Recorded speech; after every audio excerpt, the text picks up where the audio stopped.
when the U.S. Navy enters the James River, it looks like doom for the Confederacy. But instead, they will fail to take advantage of that opportunity.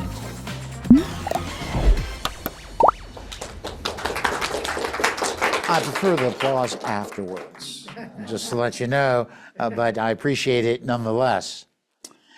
You know, in spring of 1862, we have this one famous general known as George Brinton McClellan, who conceives this concept of called the Peninsula Campaign. And his idea was to use the peninsula to move right up here to Richmond, right, using both of these rivers, the York River and the James River.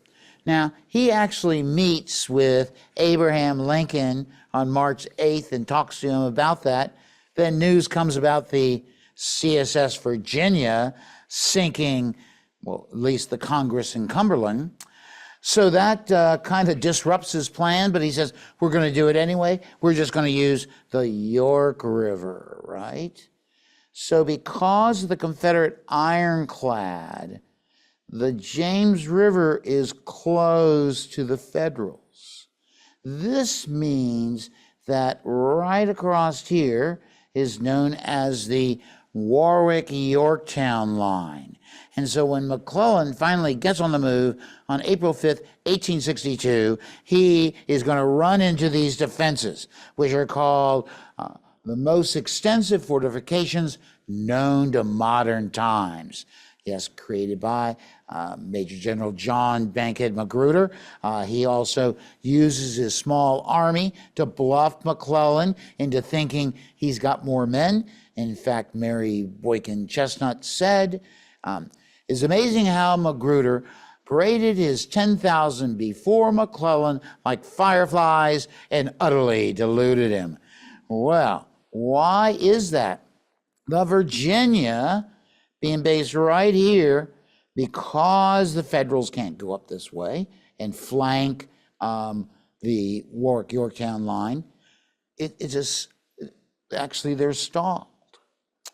Now, I got to tell you that while Magruder, God bless you, was in command, he will be replaced by, around April 16th, by General Joseph Eggleston Johnson, right? And Johnson says this must be a battle of artillery, one that we cannot win, and so he poses to retreat.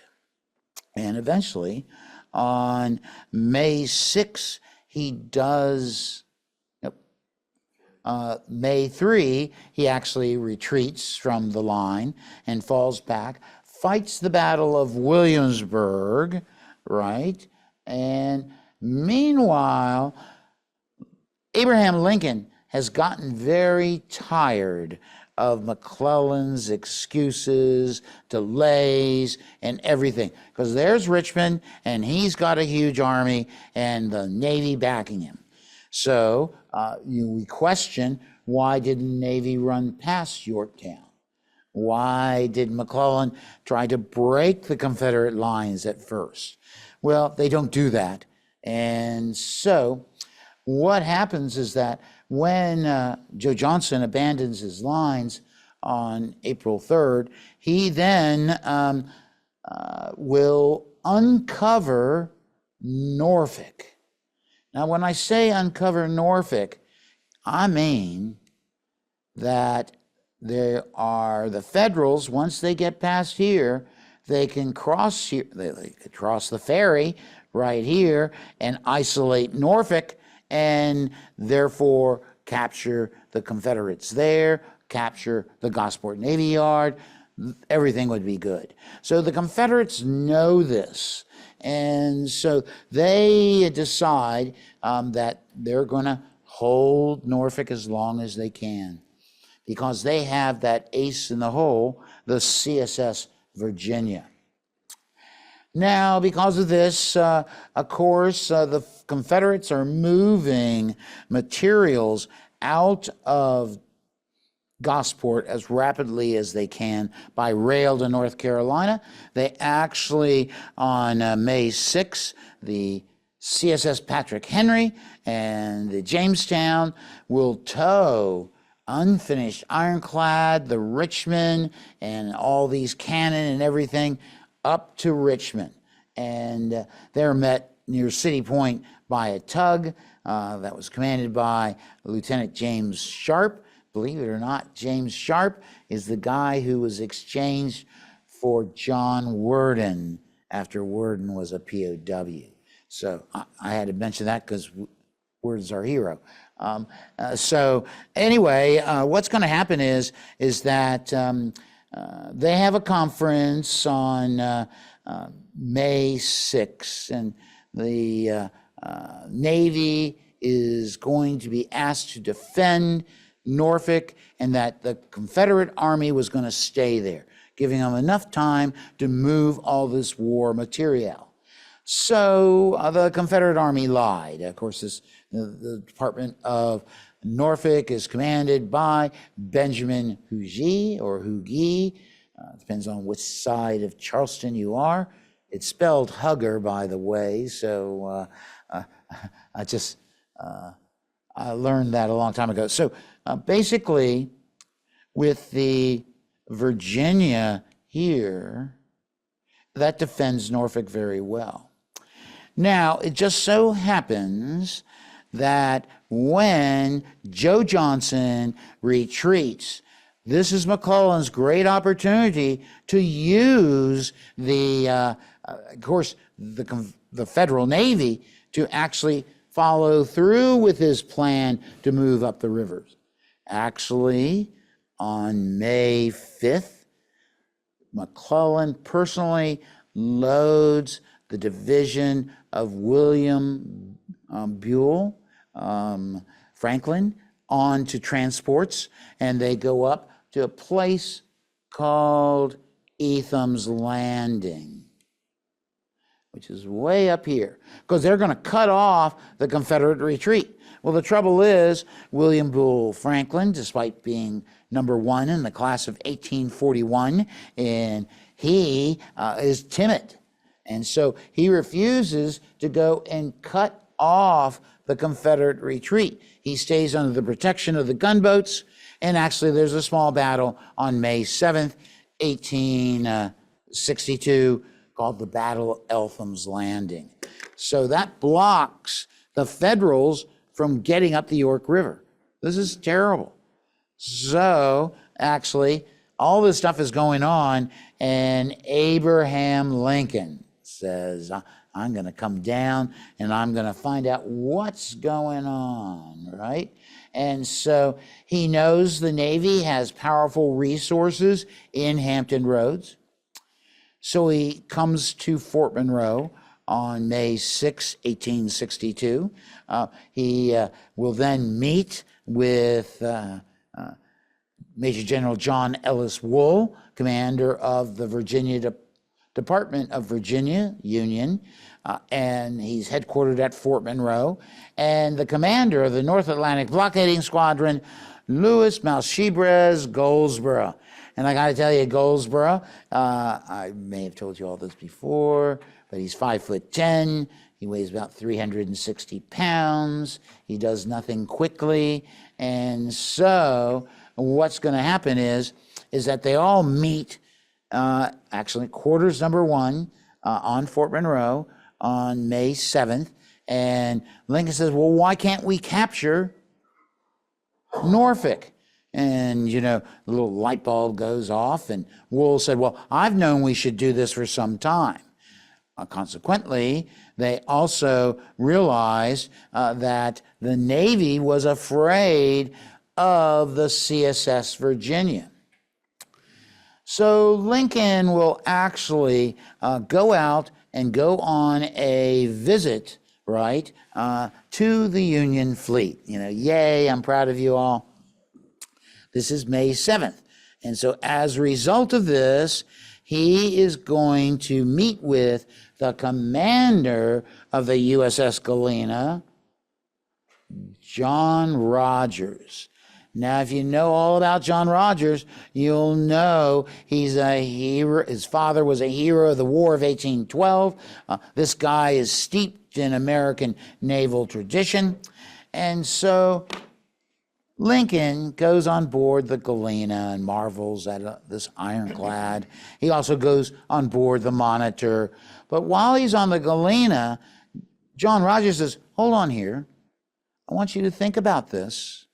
There's one Merrimack, and yet we have 3 ironclads, and they have the Monitor, the Galena, and the Naugatuck. And the Naugatuck is not much of an ironclad. I think I already gave a lecture about it. But nevertheless, he says, so we should split our forces and send the Galena and the Roostock, which is a 90-day gunboat, and also the double-ender known as the Port Royal, into the James River. Because if we capture those forts guarding the James River, the Virginia will be isolated. And Lincoln thinks about it, goes back to Fort Monroe, and then he realizes that's exactly what we should do. So on May 8, 1862, we'll see that the Goldsborough has ordered the Monitor, the Seminole, the what else with them?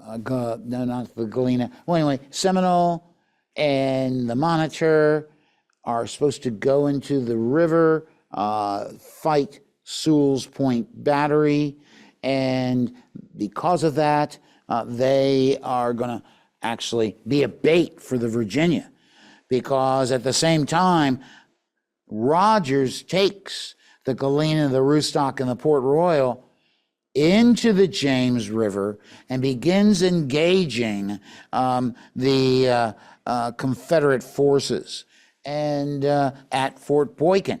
Now, Fort Boykin, and we'll see this in just a moment, but what's going to happen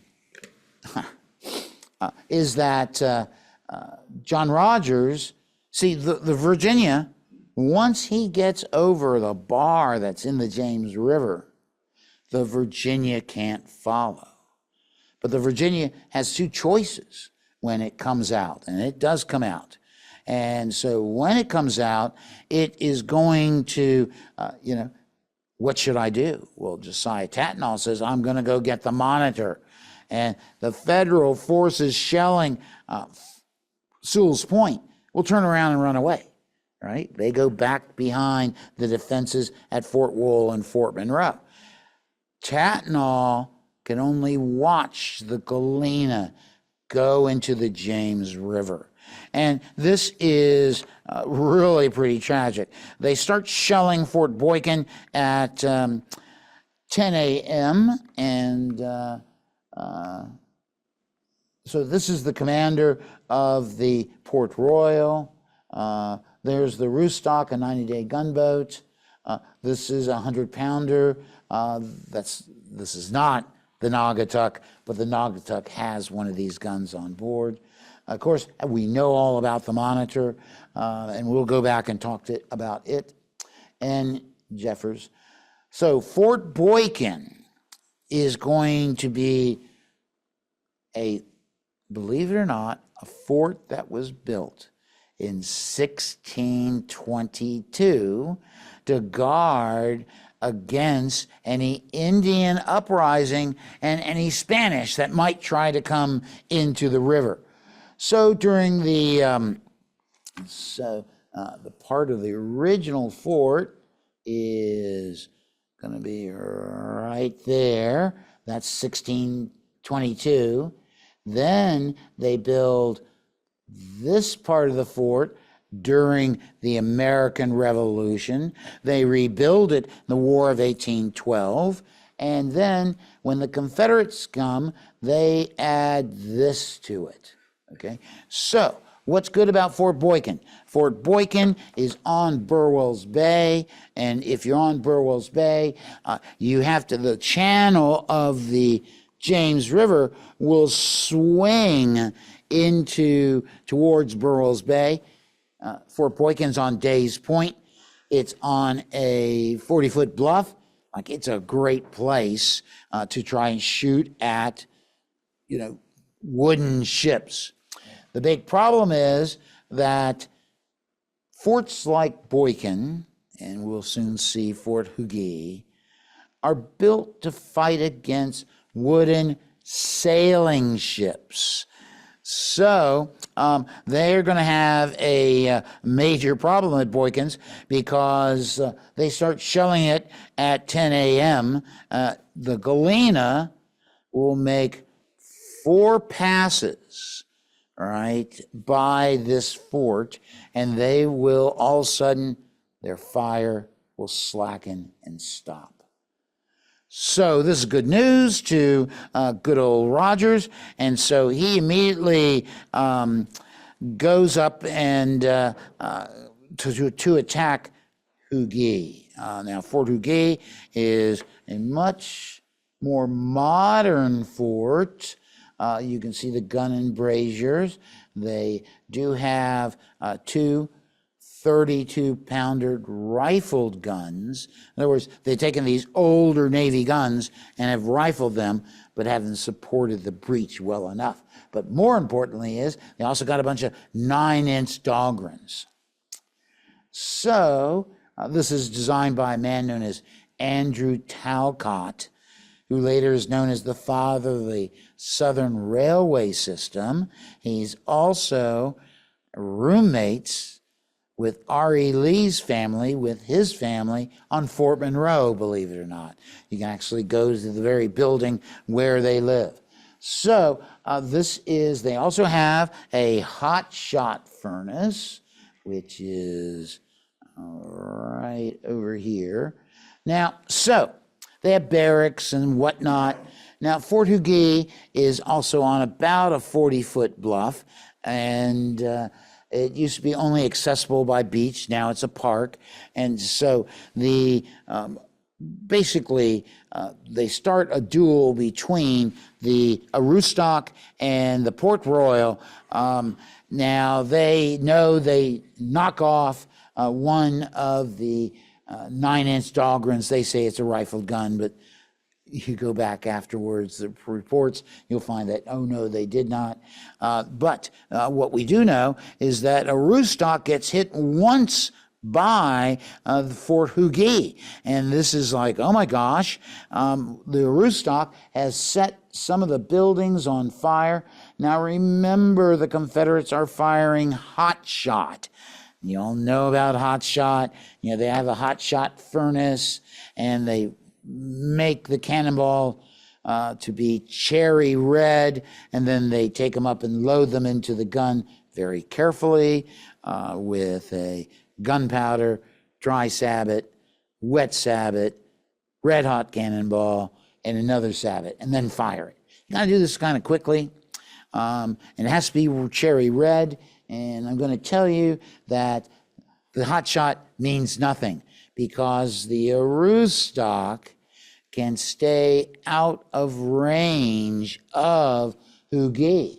Furthermore, the Port Royal is actually going to be able to send some shots into the fort, which, along with the Aroostook, set the barracks on fire. So this is where you can see the barracks are right outside the fort. Now, so this is a hot shot furnace, and you can find them at all sorts of coastal defense forts. This is what the Fort Huger is armed with, mostly 9-inch Dahlgren guns. Here's an aerial view of it. You can see the gun platforms. I remember when I was much younger, to get there, you had to go down to the beach, go up, go through the ditch in front of it and climb up this about 30-foot bluff. The biggest trouble is I went there one time in a spring and I met Mr. Copperhead. And so I said, I better go in the winter. And but now it's a park, and so that's really great.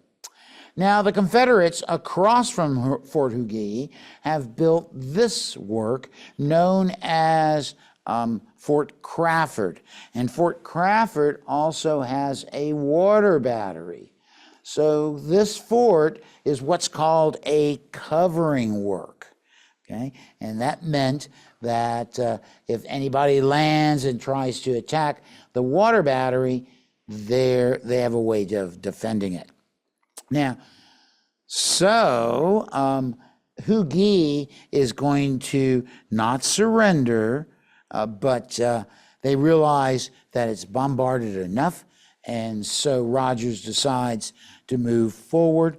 He goes near Mulberry Island Point, where he learns from McClellan's army that, oh my gosh, what's happening is that there are no Confederates at Fort Crawford. There are no Confederates at Jamestown. That means the river is wide open. Next stop, Richmond. Now just think, the date is May 8th. And I have to tell you, there is no Drewry's Bluff fortifications, Fort Darling, on that date. So the Federals have this great opportunity to go up the river. You see how windy the river is. And so the Galena has a problem. And right around here, the Galena is going to run aground. And she stays running aground. This is, of course, the late afternoon of May 8th. On May 10th, the Roostock and the Port Royal investigates these other forts, especially at Jamestown. They meet some contrabands. They say the Confederates are all gone. However, the Galena, now steamers back during this time period had condensers, and they actually sucked water, brackish seawater into the condenser, which then would get rid of the salt, and then it put into the boiler, right? Well, the trouble is, when you're in such shallow water, they're sucking in what? Mud and other type of stuff. And so once the Galena is aground, they can't move it. So they have to stop and take the condenser apart. They have to double check the engine, make sure that nothing bad went into it. They had to empty the boilers. This is all time. And so this is going to be not very good for the Federals. Of course, on 10th of May, they finally get underway. Now, John Rogers' orders are to reduce all the works of the enemy as they go along, spike all their guns, blow up their magazines, and then get to Richmond. That meant I got to stop everywhere. Now, on the 10th, the Virginia, of course, will be scuttled, actually, because it can't go to Richmond itself because of its 22-foot draft. And so now Goldsborough sends the Monitor and the Naugatuck into the river. Now he gives special orders to, oops, I don't want to be there. Whoops, I missed the slide. So anyway, I thought I had one of Jeffers, but Jeffers, William Nichols Jeffers, is the commander of the Monitor. Goldsborough goes and talks with him and says, you must stop at every one of these forts. You must spike the guns. You must blow up the magazines. So here on the 10th, right, the Galena's aground, No forward. They're aground at Hog Island. No advance. And the Monitor comes in. They exchange some shots with Fort Hugi. There's no shots coming out of Fort Boykin because it's been truly abandoned. There's still some Confederates at Fort Hugi. But instead of stopping and landing Blue Jackets to spike all those guns, guess what? Jefferson says, I don't need to do that. I want to get to Richmond, because if I get to Richmond first, guess what? I'll end the war. I'll be a hero, and tra-da. But not following those orders are going to be extremely critical. Now, once the Monitor joins the squadron, it's now a 5-ship squadron with 3 ironclads. And I'm very generous calling the Naugatuck an ironclad. This is based on the Stevens Battery. And I'm very generous calling the Galena Battery iron case battery, because eventually they'll say, oh, this ship is not an ironclad. They take the iron off. So you really have the Monitor going up into the river. Now, at the confluence of the Appomattox and James River is a place called City Point. And the Confederates have just abandoned it.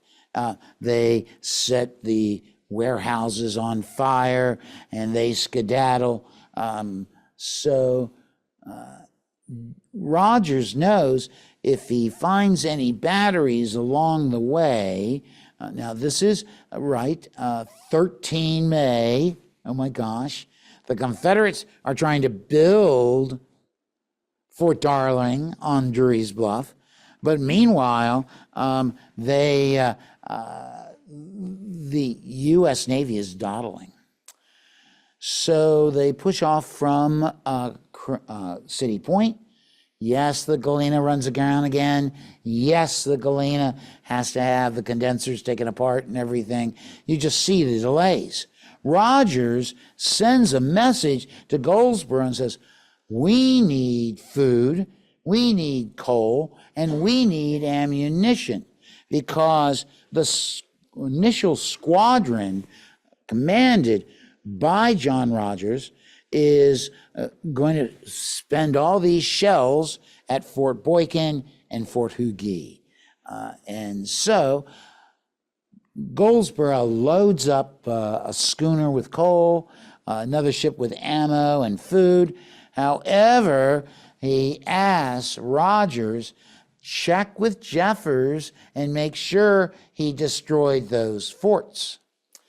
Well, when he checks with Jeffers, Jeffers says, I didn't need to do that. No Confederates there. Goldsboro says, oh no, I'm not sending the supply schooners up the river because they may be captured by the Confederates. I want to tell you, on May 12th, there are no Confederates in Fort Boykin, no Confederates in Fort Hugi, and they're all rushing their way to Richmond. So Goldsboro chides Jeffers, says, you did not follow my orders, and so as a result of that, I'm not going to be able to send you any supplies. Now, on the 14th, I have to tell you, they go upriver, and they still have problems. They stop everywhere. The Confederates are on the shore, like at Chaffin's Bluff and other places below, Hallett's. And what do? They have cavalry there. They have infantry that fire shot. I don't know how many people have been to Drury's Bluff, or where the Appomattox joins the James River. But that river is getting very narrow. So sharpshooters can harass all the ships. Now, this is pretty bad for the Roostock, Port Royal, Naugatuck.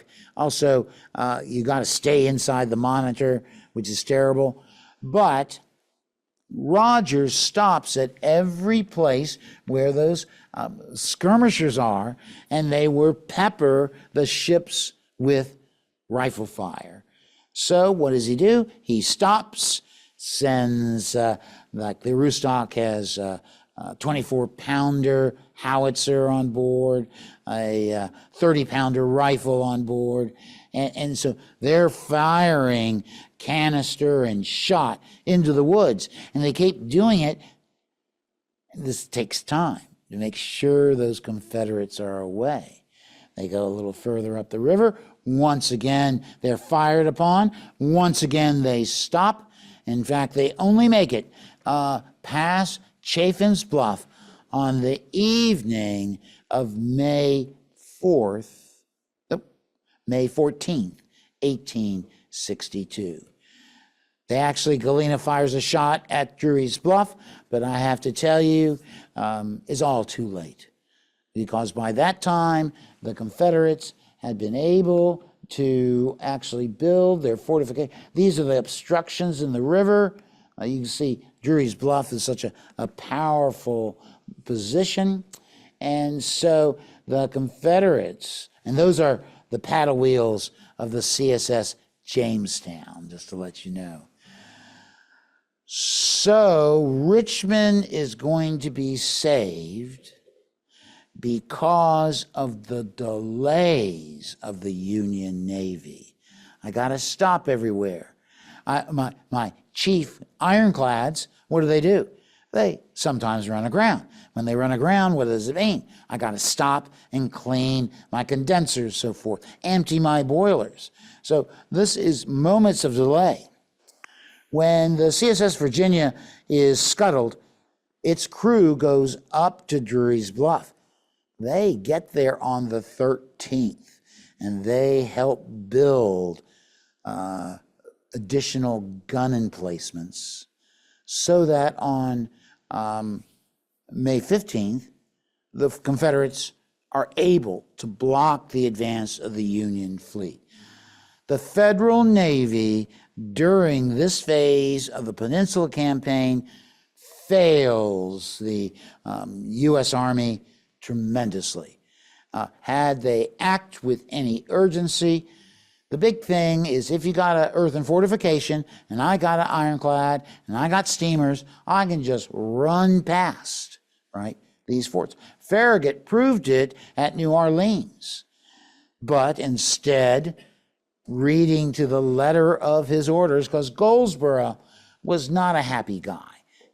He had been a superintendent of the United States Naval Academy before the war, and some of the cadets had a prank, and they burned Goldsborough's outhouse. And he said, "I'll get them, I'll hang them all," And so, but, he's not a happy guy, I just have to say, and a very brilliant person, though. So the object of this story is to show you the lack of urgency. Even though Lincoln comes down and says, "Let's get going," he's not up the James River, right? That's not his job. And so pushing the Federal Navy forward is a big mistake. Just stopping the Confederate Union at Eltham's Landing is another huge mistake. So these prongs that McClellan based his campaign on, the naval part fails to do its job. Eltham's Landing, gee whiz, that's about, I'd say, 25 miles from Richmond, right? Richmond's straight that way. You can actually go in the Pamunkey and get even closer. Drury's Bluff, 8 miles away from Richmond. So the great stride of the giant of McClellan's army is not effectively supported by the Navy. Despite its superiority in ships, despite its timeline that is all in favor of what? The U.S. Navy, not the Confederates. So when we look at the Peninsula campaign, I could tell you all about the Battle of Drury's Bluff, but I've already told that story time and time again. But I have to say, Drury's Bluff fortifications, although quickly built, are going to be able to stop the Federals, that and the obstructions. So the Navy did not try hard enough. Does that make sense? They did not try quick enough. You know, if 1 week before the Battle of Drury's Bluff, May 8th, the Federals have basically an open river ahead of them.